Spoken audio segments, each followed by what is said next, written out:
Can technology be used to energize the storytelling process? To make a personalized and true-to-life dramatic experience?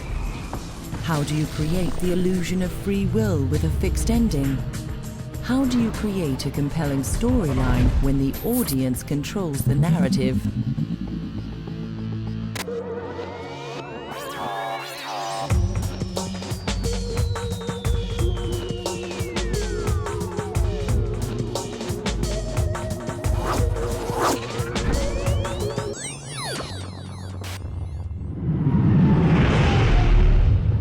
Cruiser is changing course. Now on intercept trajectory. Can't be. Stealth systems are engaged. There's no way a Geth ship could possibly... It's not the Geth. Brace for evasive maneuvers!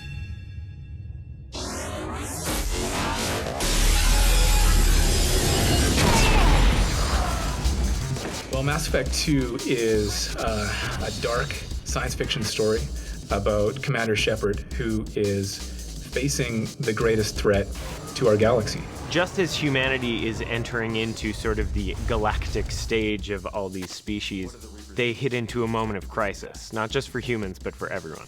We're at war. No one wants to admit it, but humanity is under attack. You have to assemble the most elite team in the galaxy. You have to then go do the impossible mission, the suicide mission at the end, and ultimately everything you do is about preparing for that mission.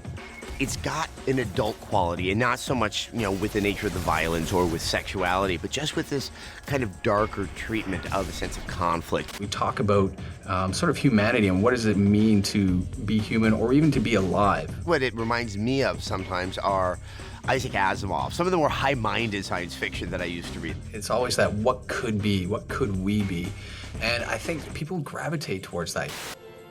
Science fiction, at its best, reflects the hopes and fears of modern society. Exploring some element of the human experience that maybe you can't approach with a real-life narrative. If there's some sort of element of truth to it, or I could see happening, then it terrifies me. I thought things would change after the attack on the Citadel. The old council was dead, and humanity took control of the new one. Nothing changed. Politics, bureaucracy, same bullshit, different leaders. You get a lot of social commentary, you get a lot of exploration of the ideas of what humans are capable of and what we're unfortunately tend to do. Just because we're different doesn't mean we can't find a common goal or a commonality. And science fiction does that better than anything. What are you looking at? The man whose day I'm about to ruin. Video games can be powerful and emotional and resonate with people the same way that movies or television do. Movies just talk at you. Books, it's still a one-way street. So anything like gaming that is a mutual interaction, the deeper that can go and the more consequence that interaction can have, the more it's fulfilling its promise. I think it's wonderful that as video games become more cinematic, that the designers and the developers are investing the same kind of artistic study into making these things as emotionally powerful as they can. We want players to feel something real, genuine, incredible when they play our games. You don't just play a character, you become a character, you build the character. It's your story, and you get to live out the fantasy of seeing what would happen if you were actually, in this case, out in space in control of your own ship. A role-playing game, well, it's based on probably the most famous of all role-playing games out there, which is Dungeons & Dragons. And the idea is you really are playing a role. You create a character, and through the adventures that you go on, you're able to allow that character to grow. RPGs will begin with this long prologue that is, for 400 years the forces of good fought the demons of evil, and then they sealed away the demons of evil, and then the demons got out somehow, and it's just like, enough, I want to play the game. It's too much. Shooters are the complete opposite. Shooters, you'll have just enough story so that you can start shooting people. So Mass Effect strikes the happy balance. It's as much a shooter as it is an RPG, so we're combining a lot of the features of a rich role-playing game, exploration, progression customization, story, narrative, dialogue, characters, with the intensity of an amazing shooter experience. Mass Effect has really pulled off being able to go deep into the story and having such such backgrounds for these characters that you know why you're shooting who you're shooting. This should be fun. You sold me out.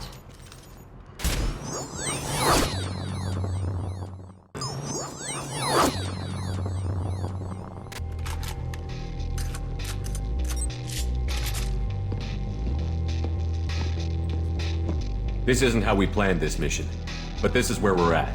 They started a war, but we're not here to finish it. We're here to make them regret. It's Commander Shepard's story. That is the Mass Effect trilogy. He is a soldier with the Systems Alliance. You know, in terms of our story, it's like the 007s of the galaxy. He is, you know, a very high-ranking human in this kind of universe of politics. He's like Captain Kirk without the Federation. He gets out there kicking ass. He always seems to be getting himself into life or death situations. He's not too bad with the ladies. Who said anything about love? I'm just trying to get you into bed.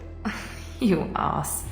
The Harbingers of Doom are these collectors, small bugs that swoop in, poison people, freeze them essentially, as then their really creepy giant bodyguards come in and harvest these living people for whatever nefarious plans they have. Shepard's in this difficult position because, once again, people aren't listening to him. And there's no specific proof, but there's a lot of evidence to show that something is going on. When the threat really narrows down on humans in particular, then, you know, even more so, we're on our own, and it's much harder now to get the rest of the galaxy to do something. Cerberus will stop them. If we wait for politicians or the Alliance to act, no more human colonies will be left. The Elusive Man is kind of the shadowy figure behind Cerberus. Cerberus is a pro-human organization. I think of it as kind of a think tank. You know, it's not necessarily a terrorist group, but it's not far from it. The Elusive Man, it wants you to form a team to take out the collectors. I'm Miranda, Shepard's second in command. On this ship, we follow orders. So Miranda works for Cerberus, and she's essentially, you know, kind of your right-hand man for all your explorations and adventures. She's almost like the perfect woman because her father engineered her to be like beautiful and really strong and really smart. She's bitter because she's kind of been used and she's not seen for the person that she really is underneath. If this is a war, I'll need an army.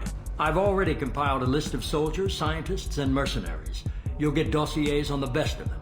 Finding them and convincing them to work with you could be challenging, but you're a natural leader. So really the majority of the game is spent trying to find the roughest, toughest, baddest people in the galaxy. You have this couple dossiers, that's all you got. You got to go find it, go to various planets, find them, convince them to join you. Look, you want me to come with you? Make it worth my while. We really wanted to focus on making the gathering of the team and keeping that team together and getting them to do what you want. Kind of the key of this game. You actually have to sit there and think through the attributes of each individual person that you want to potentially bring on board and how that's going to affect how you're going to get through this particular battle. We want to tell you your story as Commander Shepard, but we also want to give you the stories of all these people that you're spending basically 30 to 40 hours with. I think the characters that we have in Mass Effect 2 are the most diverse and interesting characters that we've ever had in Mass Effect so far. And Subject Zero, I think, is the best example. We know that we've got a character that is really great when we have people who love that character and people who hate that character. She's this tough-ass broad, this biotic specialist, you know, swears constantly like a truck driver. You sound like a... Once you get to know that character, the way they develop, Subject Zero in particular, the way she is extremely tough, but when she opens up a little bit of vulnerability to you, it is so important and it's so emotional and meaningful that you're very careful not to step on this little bit of vulnerability that she shows you. The characters have to carry some sort of a human quality, something that we can relate to as an audience. These are all strangers when you first meet them, you know, and then suddenly you're on this very intimate quest somewhere, and you kind of learn about them as you're questing. If you dig deep enough, you're going to find out that Morden, the crazy but ruthless Solarian, actually has a pretty good singing voice, if you want to go check that out. Morden is hilarious. He's a doctor on speed. Professor Morden Solus? Don't recognize you from area. Too well armed to be refugees, no mercenary uniform, quarantine still in effect. Here for something else? The plague. Investigating possible use as bioweapon. No. Too many guns. For the love of God, take a breath. You assume Hippocratic Oath, they're not going to hurt anyone. But he sees it as a larger picture. You know, if he has to kill someone to save 10, he'll do it, and he'll enjoy it. You're a doctor. You believe in helping people. Lots of ways to help people. Sometimes heal patients, sometimes execute dangerous people. Either way helps. You start to favor some over others because you really get into sort of the play style and how they balance against you playing as Shepard. And I think that that does establish a sense of relationship. Different people join for different reasons, and the people that are part of your squad don't always get along. Touch me and I will smear the walls with you, bitch! Enough! Because the characters are so different, they grate against each other, they bring out the best and the worst in each other. Before you die, I need a name. Grunt's like a brand new Krogan, very young. He's almost like too excitable. He's like, kill, kill, kill. Stop me, Shepard. I gotta do this, I gotta do that. He's like bulldog on a chain. You pretty much know what you're getting with this guy, right? He's not going to be a great scholar of Shakespeare. He's not going to be your tactician. This guy's gonna just, basically you just put him out front and say, all right, you go first and we're gonna be right behind you, back here. So a character like Grunt, when he's standing there, he'll crack his knuckles, like you can tell he's ready to go. Whereas Thane, he's an assassin. He's very laid back, and in fact, so laid back that he'll stand back and kind of fix his suit. So you get a really good sense of what Thane's all about.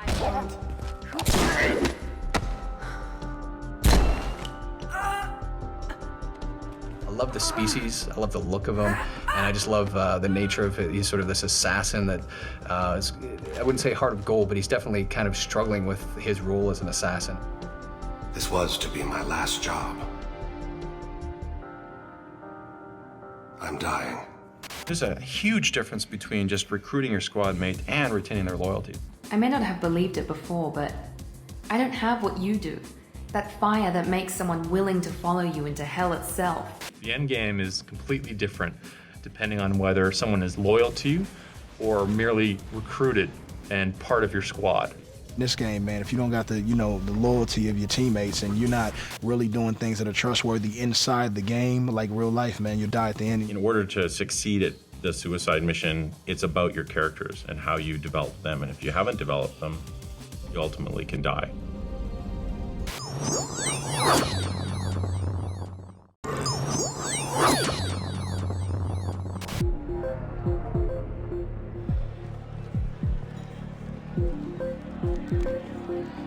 That's close enough. Mass Effect 2 is a game that feels more intimate in the sense that because it's focused on your characters, you're doing a lot of intimate interactions with people. We've amped up the intensity and the moment-to-moment tactics, the way you get to deploy your squad on the battlefield, the way that tech powers and biotic powers and weapons and ammo all intersect and interact. You just sort of flow from one mechanic to the other, and you really feel like you've got a more integrated experience that doesn't require you to sort of shift focus kind of radically.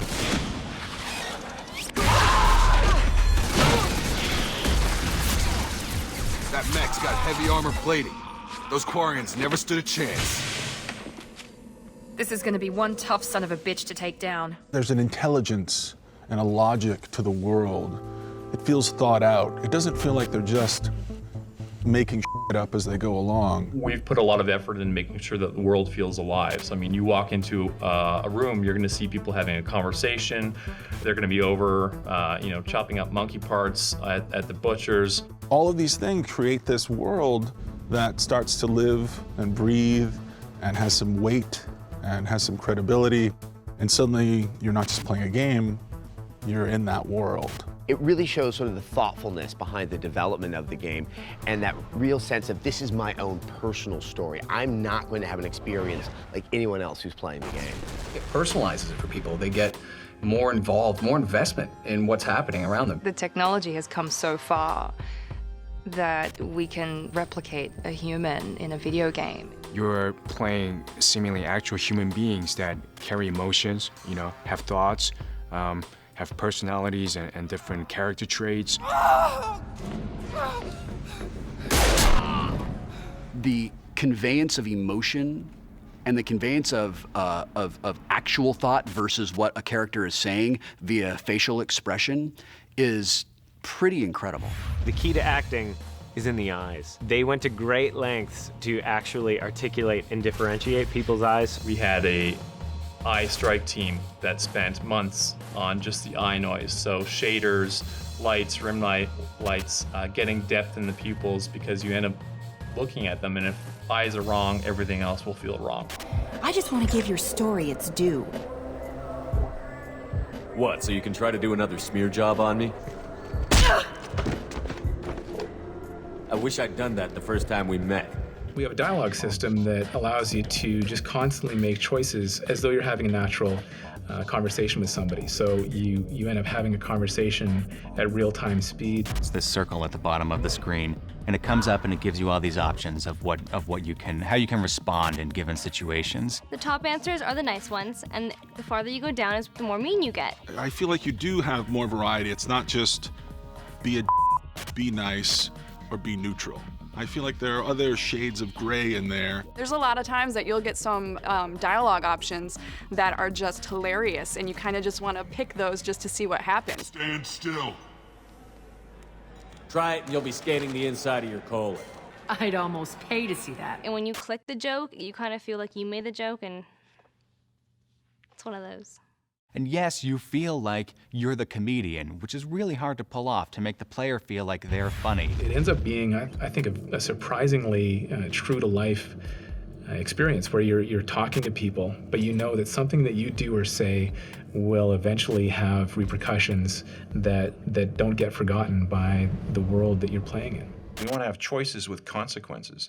And we want to see those choices unfold in a variety of ways. They're going to impact the moment to moment, the tactical things, the way combat unfolds, the way that a character reacts to you, the way that they look at you. The small details matter. Sometimes it's like, well, I'm going to make a decision, and if I fail to act, that decision passes you by, and you have to live with the consequences of not making that decision. Beyond that, we want to have choices with consequences on the people that you travel through the galaxy with, the companions. They're the mirror of your actions, the lens through which you see the world. The decisions you make choose what kind of future or fate that they have on top of what you have. There's times when you have disagreements between your team, so you actually have to sometimes pick sides. So you can actually damage your relationship with your henchmen, and that can have very dire consequences. Don't want me on team? Don't bring me. Can stay here, work on collector research.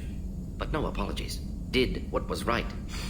Hope you do the same if necessary. I think players are going to be shocked at how different their play experiences are going to be compared to their friends, based on the choices and the consequences of those choices. The things you say and the little things that you do may come back later and have bigger consequences than you might realize. If you've been a certain way throughout the course of the game, we're not going to forget about it in the last 45 minutes. So this time the game is going to remember, and you're going to get the ending that you deserve. It's like real life. You do something bad, you have bad karma. Those decisions that are a butterfly flapping its wings that are going to eventually turn into a hurricane in the 5th act of the game is just, where's that hurricane going to go, and am I going to be killed by it? Death is a really important theme of Mass Effect 2. You start the game dead, and you can finish the game dead. And that shocked a lot of people.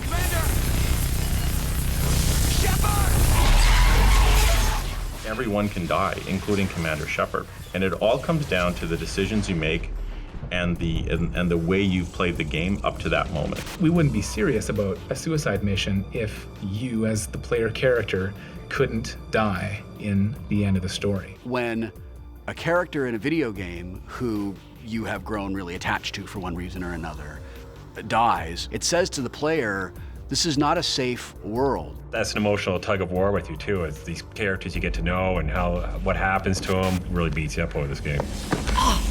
Find peace in the embrace of the goddess.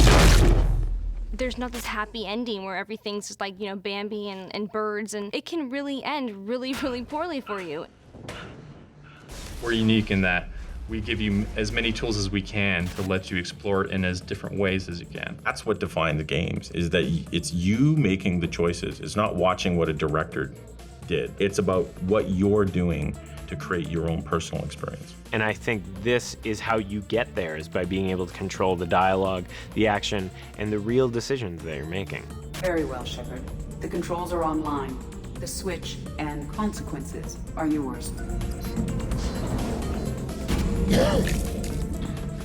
And I can understand how so many people are addicted to this type of entertainment. This is a video game? This is crazy.